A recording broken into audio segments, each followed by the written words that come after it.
नमस्कार दोस्तों, stock market studies में फिर से एक बार आपको बहुत-बहुत स्वागत करता हूँ। तो आज मैं फिर से आपके सामने कुछ आईटी कंपनीज़ के बारे में चर्चा करूँगा, क्योंकि आईटी कंपनीज़ के ऊपर बहुत दिनों से कमेंट्स आ रहा था कि आईटी कंपनी कब भागेगा? क्योंकि आईटी सेक्टर बहुत तेज़ी से करेक्शन भी हुआ था, तो कब वो रिकवरी करेंगे? तो उसके ऊपर मैं एक वीडियो ज़रूर आपके साथ आज शेयर करूँगा। तो चलो सबसे पहले देख लेते हैं कौन-सा कंपनी है। तो सबसे पहले बात कर लेता हूँ मैं टीसीएस के बारे में, टाटा कंसल्टेंसी सर्विसेज के ऊपर। तो बेसिकली टीसीएस इंडिया की नंबर 1 कंपनी है और वर्ल्ड की second largest IT solutions company है। तो इस कंपनी का टोटल मार्केट कैप कितना है? 13 लाख 78,000 करोड़ के आसपास है। 13 लाख 78,000 करोड़ के आसपास इसका मार्केट कैप है और कंपनी के पी रेशियो 29 के आसपास है और आरओई आपको बेस्ट देखने को मिलेगा, मतलब 64 से लेकर 51 तक इसका आरओसी एंड आरओई देखने को मिलेगा और इंडस्ट्रीज पी रेशियो 29 के आसपास है। मतलब कंपनी का जो पी रेशियो है वो बेसिकली देखा जाए तो एक अ, मतलब कंपनी के जो इंडस्ट्रीज पी रेशियो है उसके सेम टू सेम है। मतलब पी रेशियो उतना हाई नहीं है। इनकम तो जबरदस्त है, डेप्थ एकदम जीरो है। तो कंपनी के ऊपर मजेदार बात यही है कि कंपनी का जो बैलेंस शीट है वो हमेशा मेंटेन करते चलते हैं। जैसे रिजर्व सिर्फ 1000 करोड़ था, आज कितना? करीबन 90,000 करोड़। मतलब अराउंड आप बोल सकते हैं 1000 करोड़ से 90,000 करोड़, मतलब 90 टाइम्स कंपनी का यहाँ पे ग्रोथ हो चुके हैं। तो अभी उसी तरीके से बोरिंग्स के बारे में बात करूँ तो सर 300 करोड़ का कर्जा था, आज वो 8,500 करोड़ के आसपास कंपनी का कर्जा बन चुके हैं। इस कर्जा देख कर चिंता मत करिए क्योंकि कर्जा बहुत कम है और कंपनी का आधा जो लाइबिलिटी है वो भी लगातार यहाँ पे क्या हुआ, बढ़ता हुआ देखने को मिले। तो कंपनी के जो मेन पॉइंट्स हैं, कंपनी खुद के बिजनेस के ऊपर देखिए 168 करोड़ के आसपास इन्वेस्टमेंट किया था 2013 में। आज वो इन्वेस्टमेंट बढ़ के हो चुका है 1565 करोड़ के आसपास। तो अलग लेवल का एक CWIP यहाँ पे देखने को मिले और साथ ही साथ देखा जाए तो कंपनी के ऊपर जो इन्वेस्टमेंट है, इन्वेस्टमेंट का जो डेटा है, उस डेटा के बारे में बात करूँ तो आप देख सकते हैं प्रोमोटर से लेकर एफएसडीएस पब्लिक हर किसी के पास इन्वेस्टमेंट है। तब जब इतनी पॉइंट्स पॉजिटिव है तो क्या उस कंपनी से दूर रहना चाहिए? और एक पॉइंट्स मैं आपके साथ शेयर करूंगा। आप देखेंगे तो कंपनी के कैश कन्वर्जन साइकिल्स, जो कंपनी कस्टमर को सर्विसेज दे रहा है उसके अगेंस्ट में कस्टमर कितने दिन में उसको रीपेमेंट कर रहा है। तो पेमेंट करने का जो टाइम ड्यूरेशन है वो अराउंड 80 डेज 81 डेज के आसपास लग रहा है। तो मुझे लगता है जो सिचुएशन यहाँ पे बना है उस सिचुएशन के बेसिस में कंपनी के ऊपर ऑब्वियसली एक अच्छा खासा इन मतलब बिजनेस स्ट्रेटेजीज देखने को मिला, जिसके चलते ही टीसीएस लगातार एक हाई मूड में है।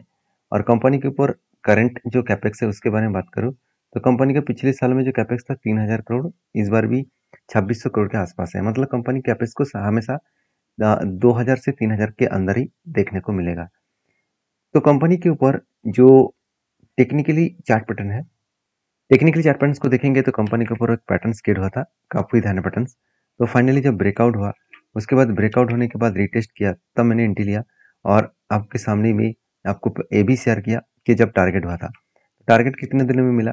तो अराउंड आप बोल सकते हैं जब एंट्री बना था, एक्चुअली इस जगह पे एंट्री बना था, एंट्री लेवल से टारगेट तक देखो तो ऑलमोस्ट 168 डेज लगा था और वो भी कितने टारगेट पाने के लिए?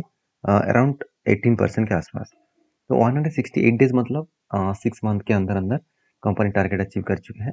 तो और वो भी 17% के आसपास, 17 से 18% मेरे लिए बेस्ट है। तो आपके लिए क्या है जरूर कमेंट्स करना, क्योंकि इसी तरीके से जब भी कोई ट्रेड बनता है मैं आपके साथ जरूर शेयर करता हूँ, क्योंकि वो मेरा खुद का ट्रेड है। और मैं इसीलिए आपके साथ शेयर करता हूँ क्योंकि आपको भी अ, एक सीखने का मौका मिले, आपको भी जानने का मौका मिले किस तरीके से इस पैटर्न्स को फॉलो अप करना है, किस तरीके से पैटर्न्स को आपको वॉच करना है।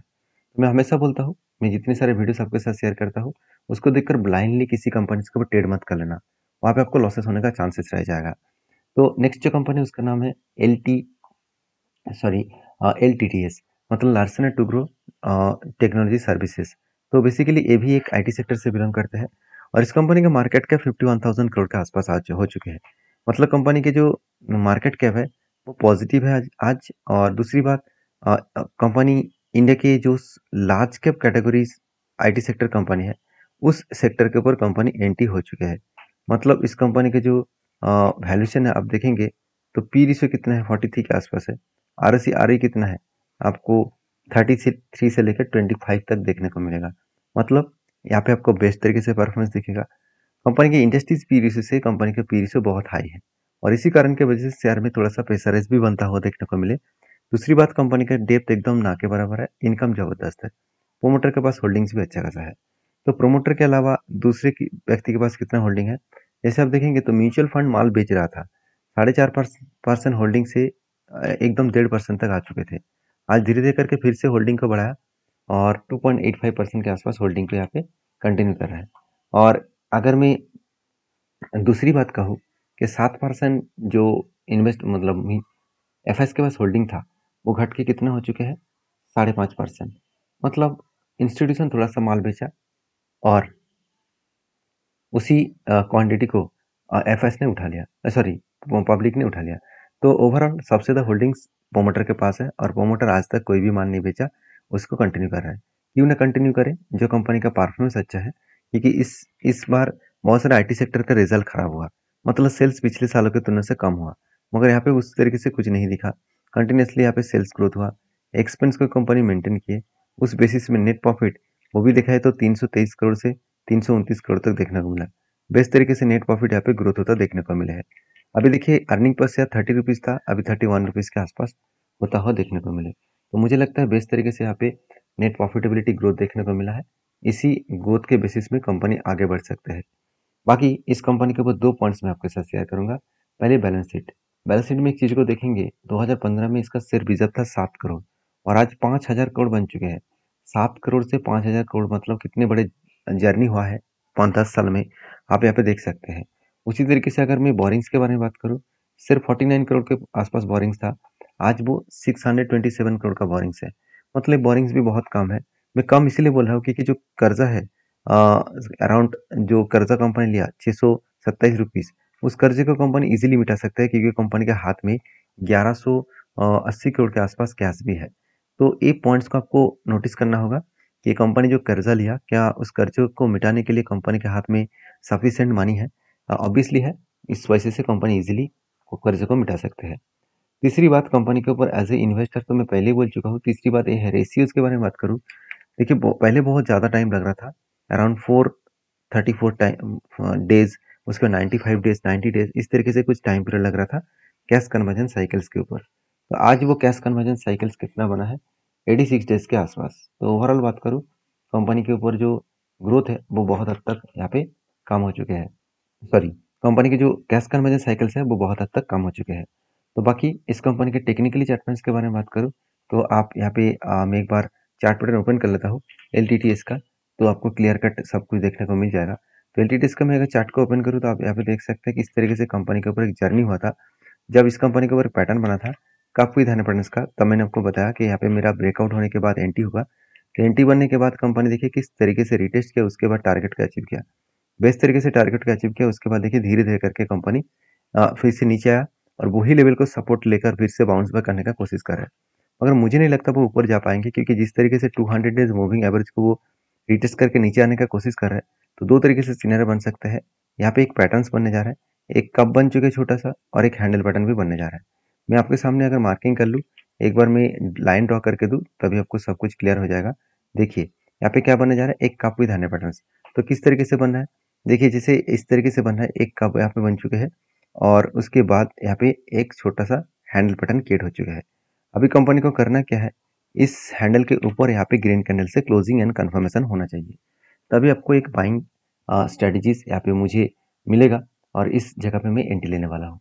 बाकी आपकी क्या राय है जरूर कमेंट्स करना। मुझे नहीं लगता इतना आसानी से वो ब्रेकआउट करेगा क्योंकि 200 डेज मूविंग एवरेज इसका रेजिस्टेंस बन चुके हैं।